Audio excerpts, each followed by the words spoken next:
अस्सलाम वालेकुम नाजरीन, मैं हूं जमाल याकूब जाफरी और आप देख रहे हैं मेरा यूट्यूब डिजिटल चैनल।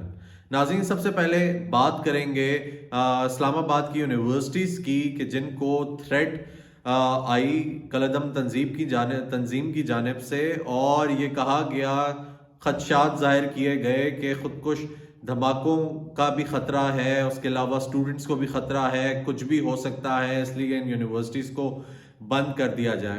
उन यूनिवर्सिटीज़ में कायद आज़म यूनिवर्सिटी शामिल है, बहरिया यूनिवर्सिटी शामिल है, एयर यूनिवर्सिटी और नेशनल डिफेंस यूनिवर्सिटी।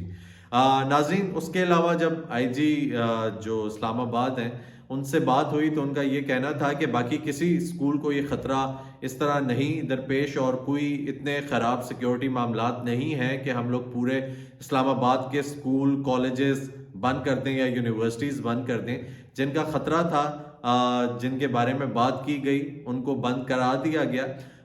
उसके अलावा जो अफवाहें फैल रही थी पूरे पाकिस्तान में कि स्कूल कॉलेजेस बंद कर देने चाहिए क्योंकि ख़तरा है, सिक्योरिटी का ख़तरा है, बच्चों को कोई नुकसान ना पहुंचे, क्योंकि देखा जाए तो पहले भी बच्चों को खासा नुकसान पहुंचा और हमला हुआ, एपीएस अटैक सबको याद है, कोई भुला नहीं सकता। वो बहुत प्यारे मासूम बच्चे जिन्होंने अपनी जानों की कुर्बानियाँ दी और उनके खून के ऊपर फिर बहुत कुछ हुआ, बहुत दिल दुखे, बहुत लोग रोए।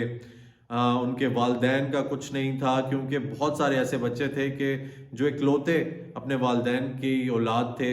लेकिन खैर, अब पूरे पाकिस्तान में जो सिक्योरिटी थ्रेट थी, कहा जा रहा था कि स्कूल कॉलेजेस को थ्रेट है, वो पूरे पाकिस्तान की नहीं है। इस्लामाबाद की जो चंद यूनिवर्सिटीज़ हैं उनको, उनके स्टूडेंट्स को लेट नाइट नोटिफिकेशंस भी जारी किए गए कि आप लोगों ने नहीं आना जब तक एक आपको बताया ना जाए कि आपने यूनिवर्सिटी आना है।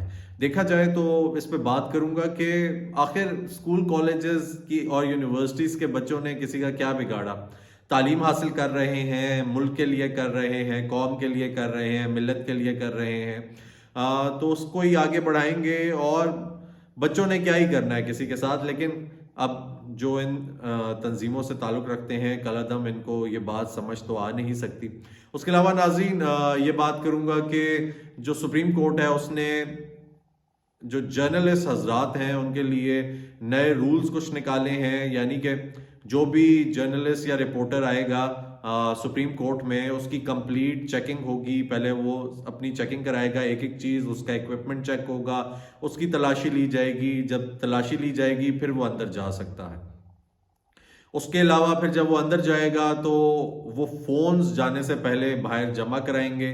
पहले भी यही होता था, फ़ोन्स जमा कराने पड़ते थे और फिर अंदर जाया जाता था, आपको एक कार्ड मिल जाता था कि आपका फ़ोन यहाँ पे है, तो आप वो कलेक्ट कर सकते हैं। लेकिन अब मतलब ओवरऑल सारे कोर्ट रूम्स के लिए शायद यही सिनेरियो है, इसलिए अब आपको फ़ोन्स जमा कराने पड़ेंगे। फिर उसके अलावा एक स्पेसिफिक लिस्ट उन्होंने जारी की कि जो प्रोसीडिंग्स होंगी, स्पेशल केसेस होंगे, उनके लिए ये जर्नलिस्ट आएगा, हर चैनल का एक एक रिपोर्टर, और अगर वो नहीं है तो दूसरा कौन सा रिपोर्टर आ सकता है, उसमें ये भी शामिल है।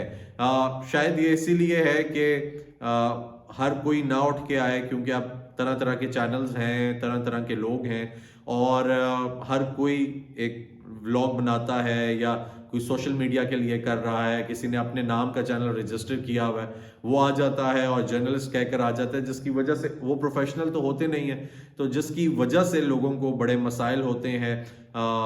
लोगों को क्या, सुप्रीम कोर्ट को भी मसले होंगे, तभी उन्होंने ये नोटिफिकेशंस जारी किए हैं।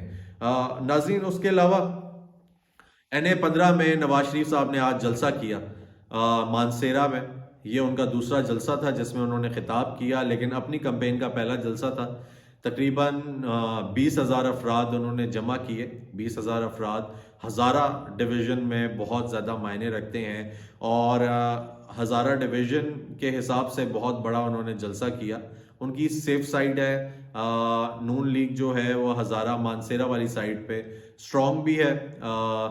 अभी जो इलेक्शंस हुए, जो मेयर के इलेक्शंस थे, उनमें भी उन्होंने अच्छा, नून लीग ने अच्छा परफॉर्म किया। लेकिन ये जो सीट थी NA-15 वाली, ये पहले कैप्टन सफदर के भाई के पास थी और वो लोग बड़ा सेफ इस पे प्ले करते थे। اسی لیے نواز شریف صاحب نے یہاں سے انتخاب ادھر سے الیکشن لڑنے کا فیصلہ کیا، اور اب دیکھتے ہیں کہ کیا ہوتا ہے۔ پھر نواز شریف صاحب نے تقریر بھی کی، تقریر میں انہوں نے موٹر ویز کا ذکر کیا۔ انہوں نے کہا کہ میرا یہ ایم ہے کہ میں موٹر ویز بناؤں، اور موٹر ویز میں یہاں سے لے کے گلگت تک بناؤں، میں یہ سارے ایریاز کور کروں، پھر میں مظفر آباد تک بناؤں۔ میں ان کے سٹرونگ ایریا ہے، وہ پلز بناتے ہیں، فلائی اوورز بناتے ہیں، موٹر ویز بناتے ہیں، اس پہ وہ اچھا کام کرتے ہیں، تو وہ ان کا ایک سٹرونگ ایریا جس پہ انہوں نے بات کی۔ پھر انہوں نے یہ بھی کہا کہ سکر کے پاس جا کے ایک موٹر وے جو ہے وہ رک گیا، تو اور آگے نہیں بن سکا۔ یہ بات بھی ٹھیک ہے کہ آگے نہیں بن سکا، ادھر جا کے رک گیا، لیکن ابھی جو مسائل ہیں وہ موٹر ویز سے خاصے آگے ہیں۔ فی الحال کوئی بھی روڈ کا یا بجری کا تڑکا نہیں لگا کر کھا سکتا۔ غریب کو دال روٹی ساگ باقی اشیاء خوردنوش گھی چاول چینی یہ چاہیے۔ یہ کھائیں گے تو کچھ ہوگا، نہیں کھائیں گے تو کچھ نہیں ہوگا۔ اس کے لیے ان کا اشیاء خوردنوش کا سستا ہونا ضروری ہے، جو مین مسئلہ ہے۔ موٹر ویز مین مسئلہ ان کا نہیں ہے۔ پھر اس کے بعد مریم نواز صاحبہ نے وہی تنقید کا نشانہ بنایا۔ باقی سب کو ان کو چاہیے کہ اگر وہ نئی لیڈر بن کے سامنے آنا چاہتی ہیں تو وہی بات کروں گا کہ انتقام کی سیاست کو سائیڈ پہ کریں۔ اس کے علاوہ ناظرین اوور آل دیکھا جائے ایک بڑی گیدرنگ کرنے میں یہ لوگ کامیاب رہے، لیکن فیصلہ عوام کا ہے۔ اس کے علاوہ پاکستان تحریک انصاف میں نواز شریف صاحب نے گلہ کیا کہ آپ نے پاکستان تحریک انصاف کو مانسہرہ کی عوام نے کیوں ووٹ دیا۔